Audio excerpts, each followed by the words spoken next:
everyone. Happy Monday. I am your Monday host, Catherine Farrell, and we are coming to you live from Studio B here at the Hebrew Home, and this is Good Morning Hebrew Home. By the way, maybe we should have a naming of this studio. I don't know, if you have any thoughts about what we should be calling the studio other than Studio B, give us a call, let us know. Today is Monday, March 8th, and the time is 10:32. We have a great show planned for you today, so let's jump right into it with the weather. Plentiful sunshine, that's actually the forecast. The high, though, is only 43 degrees, and the winds will be west-northwest at 5 to 10 miles per hour. So let's move into this day in history for March 8th.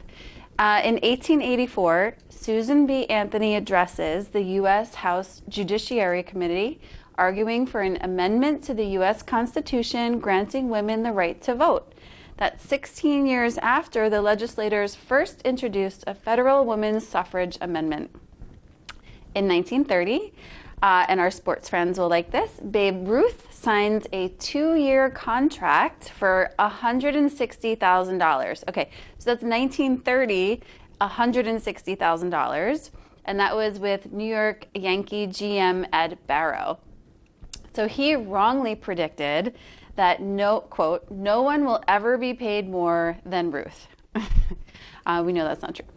In 1934, Edwin Hubble photo shows as many galaxies as Milky Way has stars. So that's pretty cool.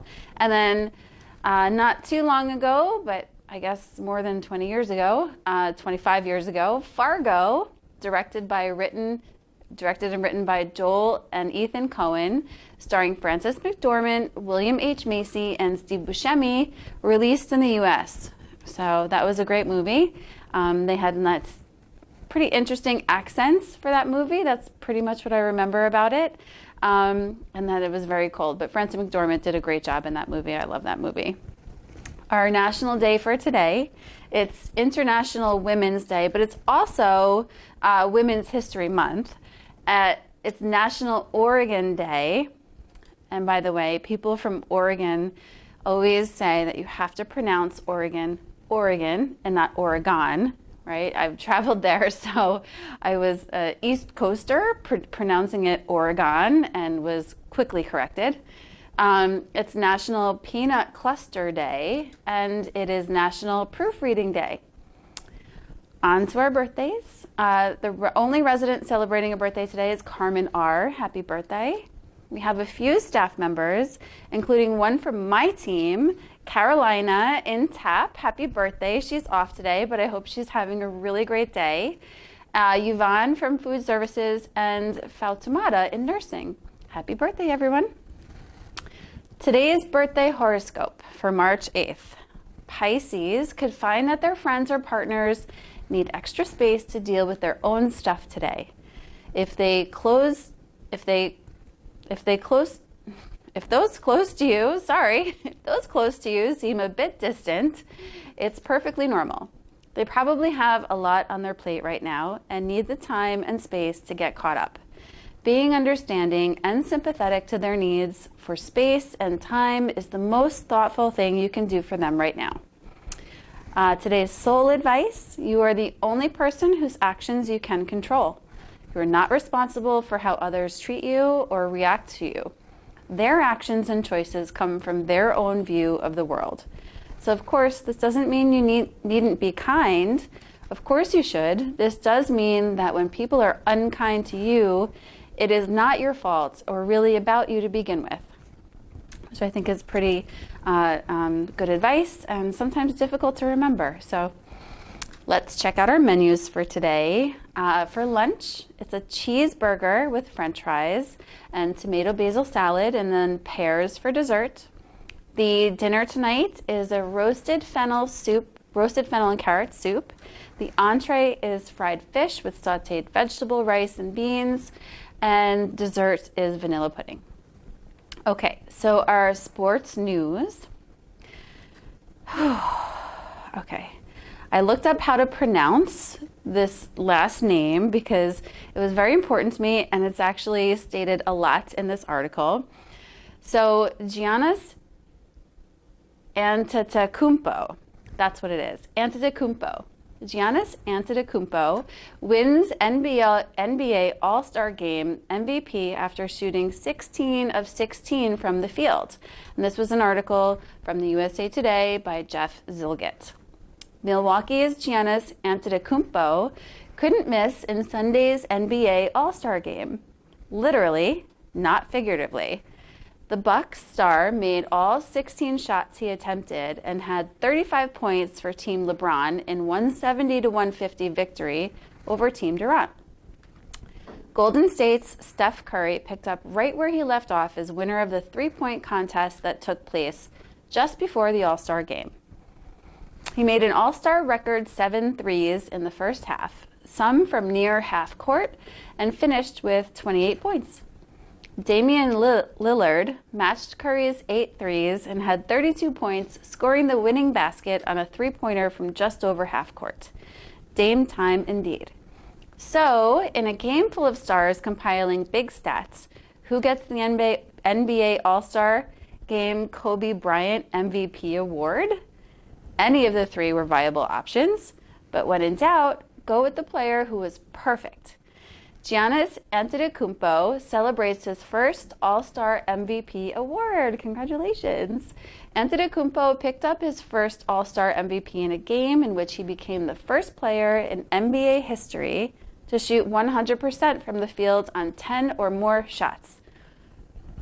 He's quoted by saying, "Obviously, I'm extremely happy at just having the award with the name of Kobe Bryant in my house," he said.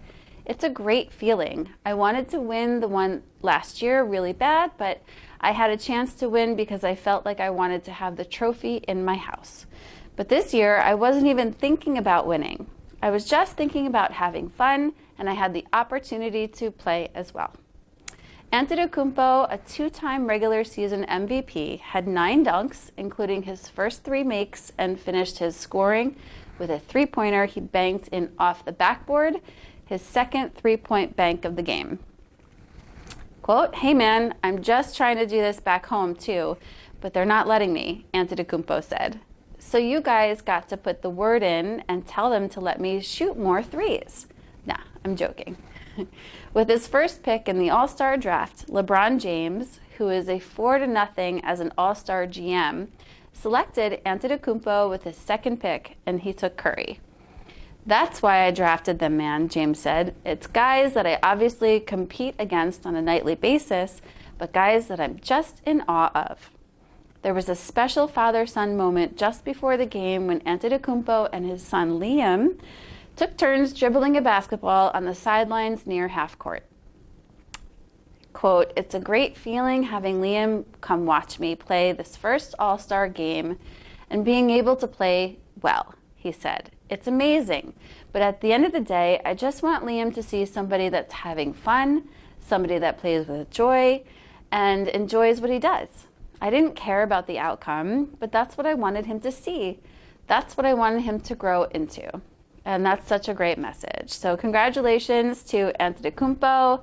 And that's our sports news for today, guys. So we have one more segment for today. It's a positive news story, and the title is "Ancient DNA Shows Cats Domesticated Themselves. Why are we not surprised?" And this was written by Andy Corbley. Domestication of animals was an amazing feat that changed human relationships with the natural world. But while a Pomeranian looks nothing like a wolf, a thoroughbred jump horse looks nothing like a wild pony, and a pot-bellied pig looks nothing like a black boar, domestic house cats look pretty much exactly like they do in the wild. That's because they domesticated themselves, not through form, but through function. And research reveals that wild cat ancestors share essentially the same genetics as house cats today. The 2 lineages of cats, the European forest cat, Felis sylvestris sylvestris, and Southwest Asian North African wildcat, Felis sylvestris libica, are the solitary hunters that lack any strong social hierarchy, which would make them poor candidates for domestication by humans to start with. It was the cat, itself, who came to prize the territory around the homes of the ancient farmer or the wharf of the ancient mariner. They were drawn to a plentiful supply of prey in the form of rodents, which brought their species and ours to be inseparably linked. A study from 2017 looked at the genetics of over 200 cats from all 5 wild subspecies, along with cat remains from Stone Age Romania and even Egyptian cat mummies, and found that F. libica in the Near East in 4,400 BCE and in North Africa around 1,500 BCE gave rise to the domestic cat, likely because it was here where the earliest agricultural civilizations occurred. Still, cats existed unchanged through thousands of years, essentially until the Middle Ages, before selective breeding, the typical activity of domestication, began to give rise to more unique types of cats. I think that there was no need to subject cats to such a selection process since it was not necessary to change them, said evolutionary geneticist and study co-author Eva Maria Geigel to National Geographic. They were perfect as they were. So rather than merging social hierarchies and breeding selectively like humans did with wolves, cats simply existed in close proximity to humans without ever fully entering societal processes. So that's pretty cool. And I thought as a little add to this story, I would show you pictures of my 2, I guess they're still kittens, although one of them will be 1 in a couple of weeks and the other one will be 1 in June.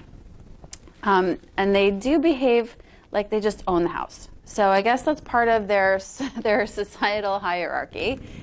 But the first one is Finn, and Finn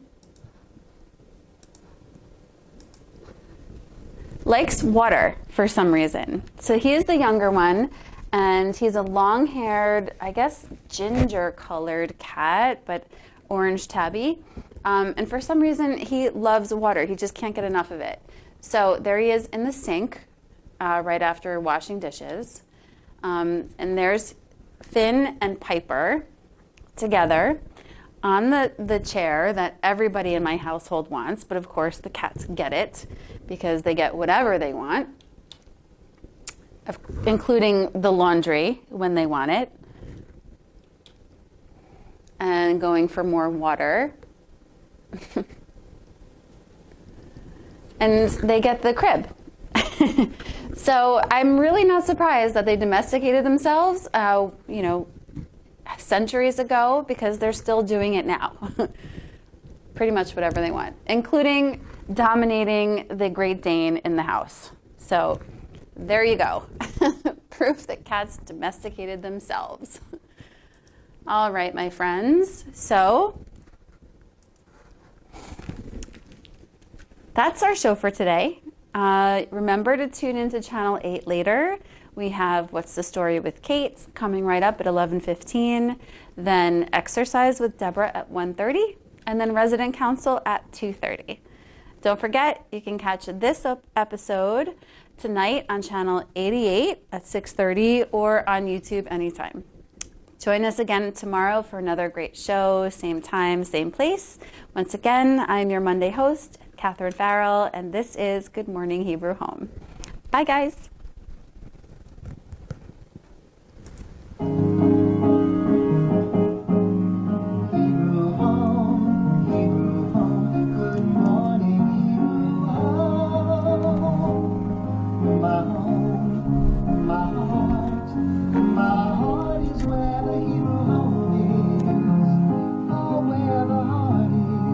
That's where you find the